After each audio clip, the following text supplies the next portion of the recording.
Okay, this is part three of chapter four, the role of government in Anderson's environmental economics book, and now we talk a little bit about, and this section is going to be about public goods, taxes, and subsidies.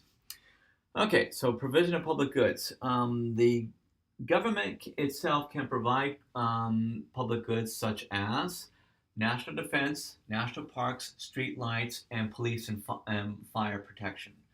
So, so the government itself can recognize that there are certain goods that are that the private market have a difficult time providing, and then they would provide these public goods. Remember that from the previous chapter that public goods are goods that are non-rival and non-excludable. Um, as your author says, non-excludable in that one's enjoyment of a healthy and biologically diverse environment does not preclude the enjoyment of others, nor can one exclude somebody from that enjoyment. That's certainly the idea of of the national parks. Okay. Now, government can get involved in a big way with regard to taxation on producers and consumers. So you can see the graph here from your book, and this is on gasoline. Now, in order to account for externalities, in this case, I would believe it would be a negative externality, the government may seek to tax either producers or consumers. You saw this graph in the previous chapter, but now we're adding a tax to it. One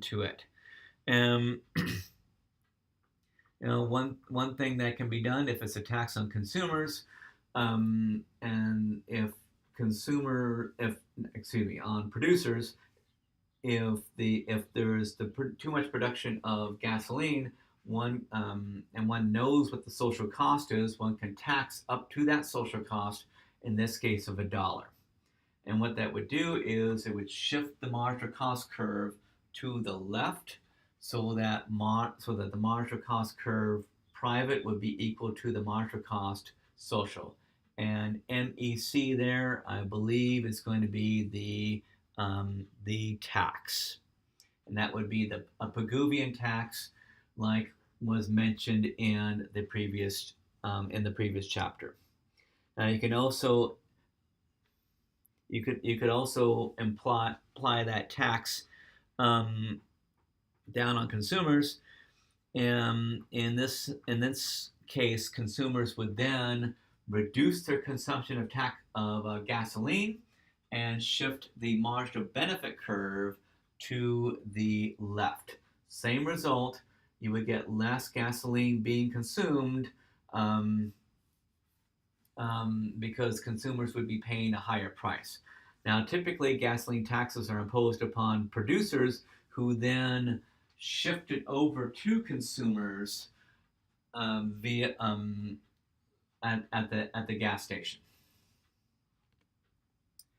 Now, in a perfect world, the tax applied on either consumers or producers would shift by exactly the amount of the social cost. That's in a perfect world. Oftentimes we don't know exactly what the social cost is. We know that there is some degree of social cost, thus the tax. Now this doesn't talk about elasticity or the steepness of the supply or demand curve. That is another matter indeed. Okay, so now we have the issue of the subsidy. So first we have a picture here of houses, in particular houses with a solar panel. And these things provide positive externalities. And the private market would under provide these things that provide an externality to positive externality. So subsidies can increase the provision of goods that provide positive externalities. And while a tax is a payment that the private producer typically would pay, A subsidy is a payment from the government to the producer to provide more of these types of goods. Solar panels, they provide a positive externalities in terms of the decreased dependence on the grid, amongst other things. The government can provide a subsidy to consumers to buy solar panels. Now, this was done in Hawaii until just recently. And in Hawaii, what happened was it wasn't a subsidy to producers, it was a subsidy to consumers. And consumers got a tax credit for installing solar panels. And you can see in this case the tax credit would be about $100. There's some controversy in this, and this was I think curtailed a bit because when folks install solar panels, they realized that their electricity bills went down. Irregardless of the subsidy. So the subsidy was kind of supercharging incentives to put solar panels in, and there was a lot of solar panels.